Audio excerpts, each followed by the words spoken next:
do that in that first game, pushing out that 2 racks, forcing a lot of lings. Zog a little bit behind even from the start, making that spine crawler and making those lings. And if Domiran sort of does the same thing to Titan, he might be able to take down another vVv Zerg. Yeah, so here on Shadow Temple, it is going to be Zerg versus Terran with close air spawns. I think that this definitely favors the Terran matchup a little bit more. It opens up Banshee harassment. Banshees can arrive at your base much more quickly. On top of that, dropship play, Metavax, that Blue Flame Hellion, which we keep on talking about. Perhaps it was just burned into our memories from MLG Anaheim, but I would be surprised if we didn't see at least one Hellion in tonight's matchup. Yeah, man, I think Domiran definitely tried to go for the Hellions, but he just threw those away. I mean, the more I think about that previous game and remember it, there were just so many decisions by either player which were quite questionable, and it was hard to predict. I mean, sometimes you see one decision like that ruin the entire game for a player, and they lose because of an early decision. But both players going back and forth with good harassment, bad harassment, and I think Domiran would definitely like that decision back, trying to take on that third with those Hellions. If he was able to make it up into the natural, it could have done a ton of damage.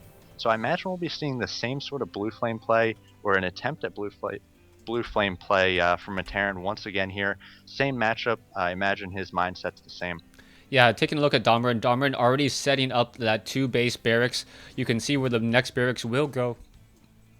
Excuse me, the next barracks will go right in this location here, and then we may see some early barracks rusher. Oh no, the barracks being built over here at the 3 o'clock position of the base. So this barracks will be able to lift off land, and then the rally location will be much faster, and perhaps that will be a lot more damage to be had. Titan, on the other hand, opening up with speedlings this time around, so it looks like he'll be able to handle any early marine pressure with those very fast zerglings in open field.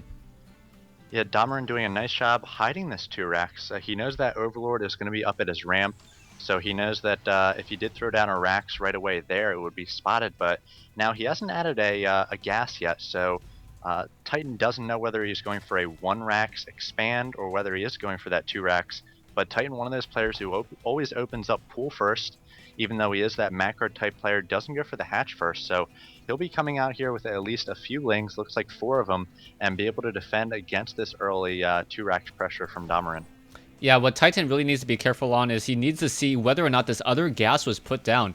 If he doesn't see that second gas, he may suspect, or if he doesn't scout that out, he may suspect that his opponent's trying to go a little bit more tech heavy since he didn't see where that second barracks would normally go. We are now getting 3 Marines making a move out. Those Zerglings now chasing after this SCV. And this may end up buying time for more Marines, perhaps 4 or 5 of them, to make their way into position and start punishing this early hatchery.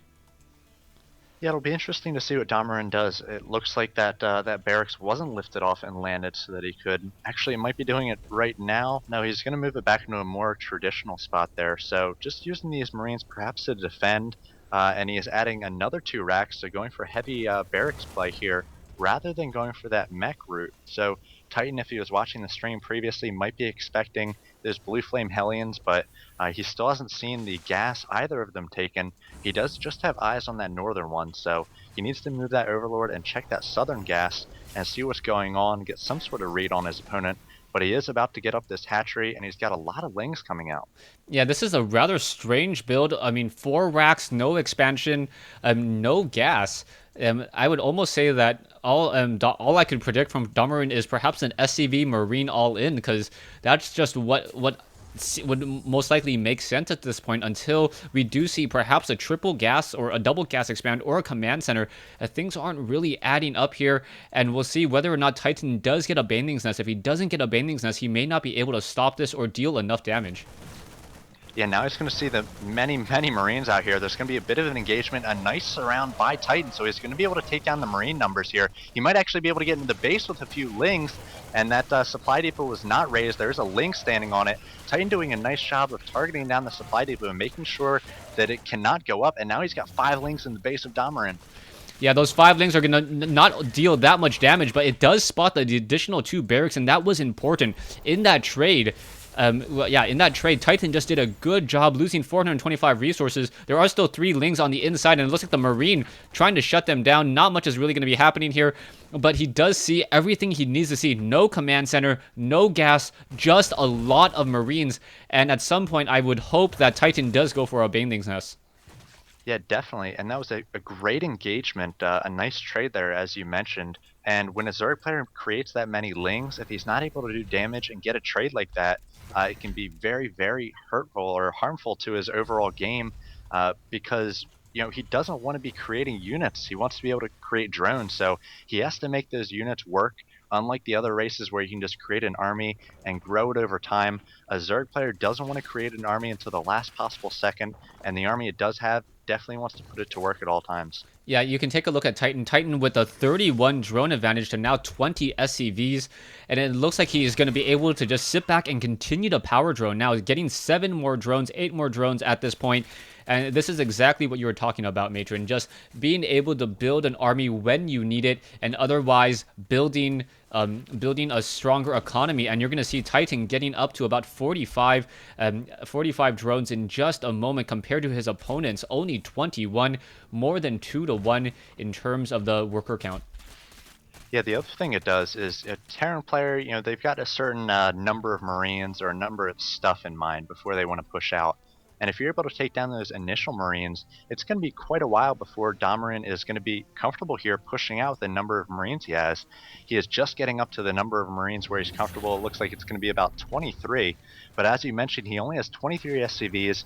We already have the Baneling Nest finished for Titan, so he is going to be able to get scouting information, owning that Zelnaga Tower, and now we'll see what Domiran's able to do with these Marines. And at this point, he's almost all in with these. He needs to do quite a bit of damage. These Banelings coming in, it looks like they're going to get targeted down. They are off creep, and most of the Banelings going down without any of them hitting Marines. Yeah, that is not good news at all, but the Banelings now finally making their way in, but there's a decent split there, but the Zerglings are now surrounding those Marines, and I think Domiran is in a whole heck of trouble once again, as Domiran, who is running off of 4 barracks, is now behind in army count and also behind in terms of his worker count. Things are not looking good at all. Definitely not. Titan is on a gold, and Domiran does have that second orbital, but he doesn't have map control, so these Lings going to prevent that from landing. He is stuck in his base. He's got a factory and a starport on the way. The factory is a tech lab, so it looks like he's gonna try to siege tank his way out of his base, but Titan at this point in a very comfortable position. He's just gonna take the whole map. I imagine he might actually take a 4th shortly here. After he does saturate this gold, it looks like we have a transfer of drones, and he is just now getting his lair tech. That's amazing.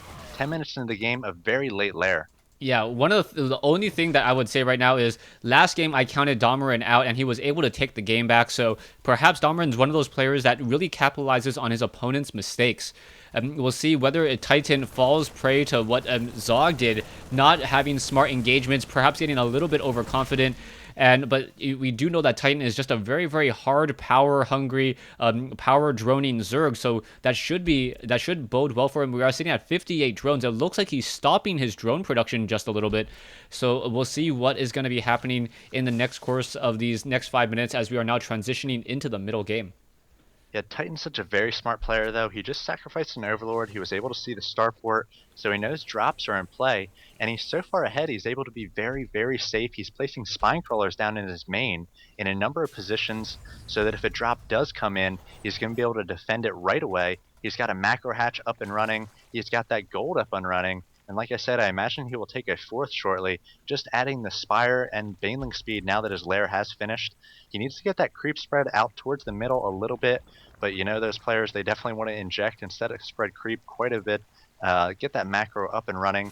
But he's allowed Domiran here to actually land this orbital and get his natural up and running. So we'll see whether Domiran is able to get back in this. As you mentioned, he was able to come back in that last game, a bit of a back and forth, so can't count him out. Yeah, 73 harvesters compared to 38. Still almost a 2 to 1 in terms of overall worker count. We do have mules coming in from Domiran, though, so Domiran definitely going to benefit from that. As we are now going into siege tanks, going into double gas, and it looks like another base will be established as well. So Domiran pretty much able to play his game. And this is one of those situations where I hope that Titan starts to apply pressure sometime soon. It's almost like he's allowing Domiran to play his own game, and that's a lot of what Zog did in the previous matchup. Zog was trying to play his own game, but Domiran was able to come back. And now if Domiran's able to play his own game, he is running off of 4 barracks, 2 of them with reactors, getting stim and combat shield. He does have an engineering bay up. He should be able to get a lot of damage pretty easily, unless Titan actually tries to apply some sort of pressure. Oh, here come quite a few mutas, 12 of them on the field. They're able to take down those Marines on the east side of Domiran's base, and now they're going to start focusing down these tanks. Domiran took a bit of a risk there, expanding, getting another command center, and if he's able to get up a third, it's going to be a bit of a corner that he's cutting, not creating a lot of units. He doesn't have a huge army compared to Titan's army, so Titan dashing in there, he was able to take down a few units, didn't do too much damage. He wasn't able to snipe that tech lab either, as combat shield just did finish for Domiran, and now stim pack has started as well. Yeah, one siege tank gonna get taken down. Another siege tank also in transition does not get taken down. SCV is now coming over, and the Zerglings are gonna be swarming in as well. This is looking very, very good. The Marines don't know who to attack, the ground or the air, and there's the GG from Domiran. It looks like Domiran accidentally picked up some of his own units, and Titan able to even the score, and now we are moving into Game 3 of Wednesday Night StarCraft.